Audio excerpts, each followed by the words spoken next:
Aí veio a pandemia e eu fiquei muito parado. Foi uma coisa que potencializou um pouco a minha depressão, né? Que começou mais ou menos em 2005, foi quando eu comecei a me tratar disso. Mas olhando para trás, hoje em dia eu vejo que eu já tinha depressão desde a minha infância. Eu tomo remédio até hoje, espero um dia poder parar, mas não sei se vou poder. Para quem tem a depressão, procura uma ajuda que a sua vida vai ficar melhor. Salve, salve! Meu nome é Renato Neto, sou fotógrafo, videomaker, editor de vídeos, tenho vida fora da depressão e tô na envelhecência. Nesse canal eu me proponho a falar sobre fotografia, vídeo, depressão e velhice. Antes de tudo, eu gostaria de pedir para você dar um like no vídeo, se tiver gostado, claro, se inscrever no canal e ativar as notificações se ainda não for inscrito e o mais importante, assinar minha newsletter para receber conteúdo exclusivo. O link está aqui embaixo. Eu tive muitos altos e baixos. Quando eu entrei para a Varig em 97, eu falei assim, agora eu vou me aposentar aqui e a vida tá tranquila, né? E não foi muito bem isso. 2 anos depois eu fiquei de licença sem vencimentos, e aí depois eu voltei para a Varig em 2006 eu saí. E 1 ano antes de eu sair, a Varig já não estava me pagando salários, e eu estava casada com minha terceira mulher, uma coisa meio problemática, porque ela começou a ganhar muito bem, e eu comecei a não receber salário, a gente acabou se separando. Em 2005, antes de eu sair da Varig, eu já estava num processo muito deprimido, eu não queria me tratar. Eu tenho 3 irmãs, a mais velha ficou muito na minha cabeça e falou, você precisa se tratar. Em 2005 eu me rendi a isso e comecei a me tratar. Foi difícil, passei a fazer análise também, foi me ajudando muito, mas em seguida eu fui para os Emirados Árabes em 2008, continuei tomando os remédios, mas a parte da terapia eu interrompi. Quem tem depressão não adianta ou só tomar remédio ou só fazer terapia. A terapia, ela trata a causa, ou seja, de onde vieram os problemas.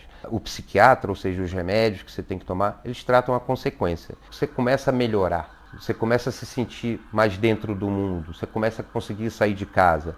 Mas, se você não associar isso a uma terapia, você não vai tratar nunca as causas. E uma vez que você não trate as causas, as consequências vão continuar a acontecer. A coisa mais importante é a terapia, é o que faz com que você se conheça. Tudo está no autoconhecimento. Quando a gente não olha para dentro da gente, as coisas vão continuar acontecendo. É como se a gente tivesse uma mochilinha e a gente pega as nossas experiências e vai jogando para dentro da mochilinha. Então a terapia te ajuda a tirar as coisas que não te pertencem. Porque uma hora essa mochilinha fica muito pesada. Então eu aconselho sempre, não só quem é deprimido, como também quem não é deprimido, que faça terapia. Alguma coisa que leve você ao autoconhecimento. Eu vejo muita gente que é deprimida e que, na verdade, a pessoa é muito ativa. E a gente associa muito a depressão a essa coisa da pessoa estar parada, enfurnada dentro de casa. A gente tem vários tipos de depressão. Eu conheço pessoas que não conseguem parar de ter um afazer, porque elas não querem olhar para dentro. Porque enquanto você está fazendo uma atividade, você não está pensando em você mesmo. A maior dificuldade é a hora de dormir.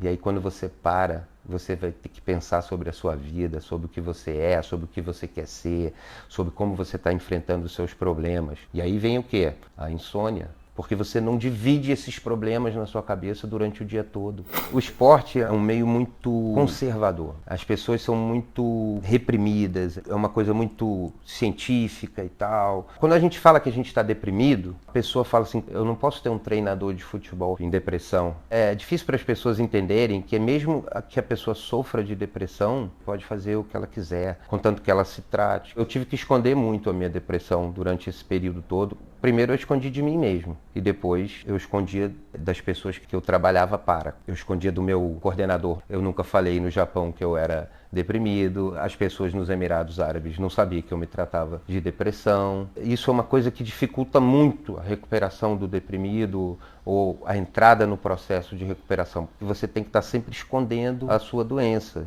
Eu trabalhei anos em depressão, me tratando, trabalhei anos em depressão sem me tratar. A gente precisa acabar com esse estigma que a depressão tem que ser escondida. O deprimido tem que ser livre para falar que ele sofre de depressão. E ele só vai fazer isso quando as pessoas entenderem que isso é uma coisa mais do que normal, muito frequente na nossa sociedade. Existem no Brasil aproximadamente 20 milhões de pessoas que sofrem de depressão. É mais de 10% da nossa população. Esses 20 milhões provavelmente paciente, 90% deles está escondendo que tem depressão. É pior, a gente piora, a gente tem uma dificuldade a mais. A depressão é uma doença que a gente precisa falar sobre ela, é a doença do século. Os antidepressivos estão entre os 3 remédios mais vendidos no mundo. Então a gente precisa encarar isso de forma corajosa. Meu nome é Paulo Marcelo, eu tenho 53 anos, nasci em Brasília, Distrito Federal. Aos 7 anos de idade, mais ou menos, eu me mudei para o Rio de Janeiro. Cursei a Faculdade de Educação Física na Universidade Federal Rural do Rio de Janeiro. Me formei em 91 e aí a partir disso eu saí da faculdade um pouco perdido e não me enxergava na educação física. Fui trabalhar com mármore e granito com o meu ex-cunhado. Também fui representante de vendas de uma firma de abrasivos.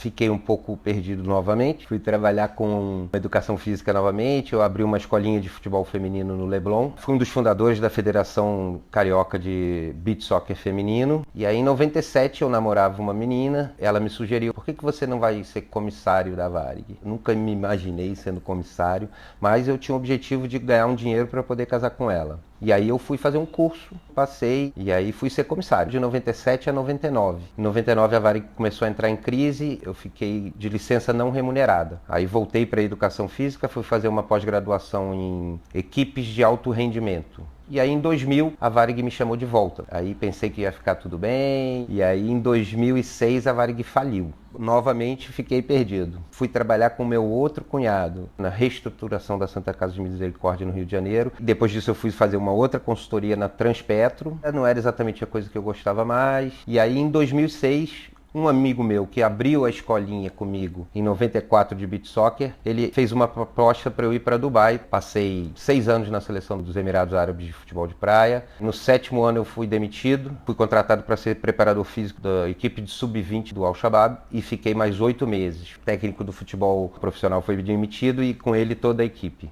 E voltei para o Brasil, comecei a trabalhar com a seleção do Japão, como treinador de goleiro e preparador físico e assistente técnico. Fui a uma Copa do Mundo com o Japão, futebol de areia, e eu já tinha ido 3 vezes com os Emirados Árabes, fui 3 vezes campeão asiático também. Resolvi virar treinador. Morei 4 meses no Irã, treinando um time. O Irã é o lugar que tem o mais longo campeonato de beach soccer do mundo, são 7 meses. Eu já cheguei no meio. Quando eu saí do Irã, eu fui para o Japão. Fiquei um tempo no Japão, depois fui para o Vietnã, para uma competição que é inclusive dessas fotos aqui.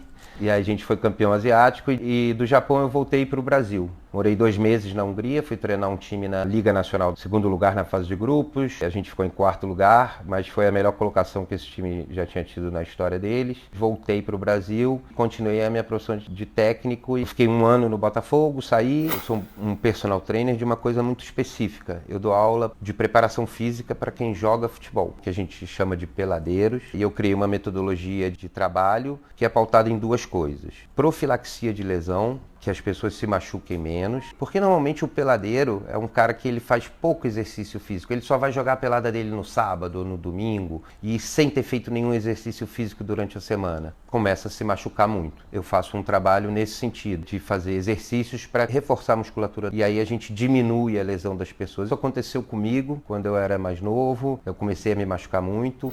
Quando a gente vai envelhecendo, a gente vai querendo fazer as mesmas coisas que a gente fazia 10 anos atrás. Na nossa cabeça a gente consegue, mas o corpo não consegue. Então eu criei uma metodologia que é de autoconhecimento físico. Eu dou uma aula para os alunos e ele faz o treino, mas quem vai me dar o limite do treino é o próprio aluno. Então eu passo a criar um raciocínio no próprio aluno dele conhecer o corpo dele. Eu tenho 53, já não consigo mais jogar bola como eu jogava com 40, com 35. Então, eu também faço esse exercício de autoconhecimento físico comigo mesmo. A outra vertente do que eu faço é melhorar o desempenho. Então, a gente trabalha os músculos do futebol, as valências físicas que o futebol exige dentro da faixa etária de cada um, dentro do limite de cada um.